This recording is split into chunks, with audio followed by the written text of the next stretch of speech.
This is Cats Electronica with DJ Webmart. Oh yeah!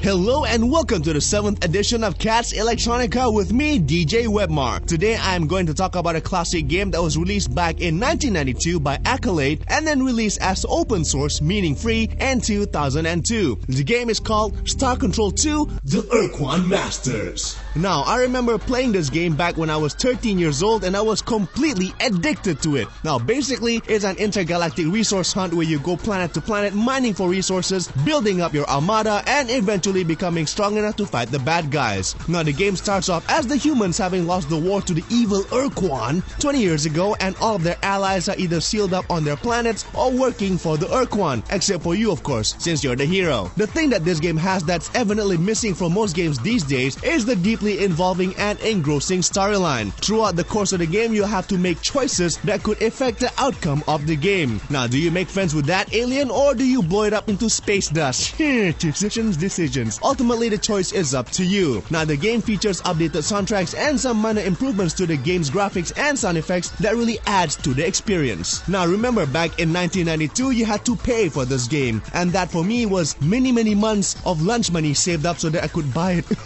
Anyway, but you guys get to play this gem of a game for free since it's now available as open source. So go ahead, give it a try, and it won't cost you anything to get to see the kind of games that your big brother was playing before advanced 3D graphics took over. So check out sc2.sourceforge.net for the game, and if you want the reimagined soundtracks, check out www.medievalfuture.com/precursors. All this for free. I give this a 9.5 out of 10. I love open source.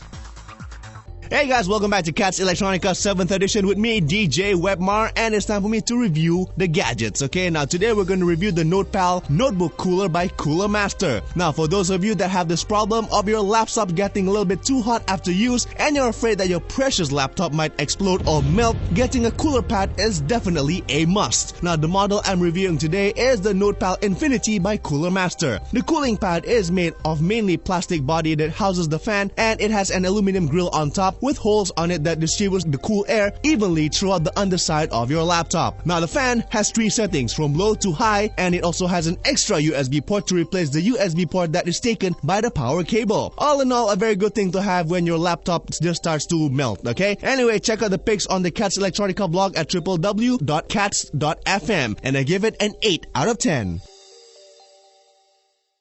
And it's almost time for me to GO, but before that, let me ask you one thing, alright? Are you getting tired of Windows crashing on you every 5 minutes? Or are you getting tired of Mac fanboys actually talking about how awesome the Mac OS is? Well, I might have an alternative to both in the form of Ubuntu. That's U-B-U-N-T-U. Now, Ubuntu is a free Debian-derived computer operating system based on Linux, okay? Now, Ubuntu's goal includes providing an up-to-date, stable operating system for the average user with a strong focus on usability and ease of installation. Now, Ubuntu has been selected by readers of DesktopLinux.com as the most popular Linux distribution for the desktop, claiming approximately 30% of their desktop installation in both 2006 and 2007. Now, Ubuntu is composed of multiple software packages distributed under the free open source licenses, especially the GNU and the GPL, so that users are free to run, copy, distribute, study, change, develop, and improve the software. Now, to those of us that's too used to Windows or Mac OS, worry not, because Ubuntu provides a very familiar interface with minimal differences, so you'll be able to use it almost from the get-go. Another interesting fact about Ubuntu is the fact that it has a fairly low system requirement. All you need is a 300 MHz computer,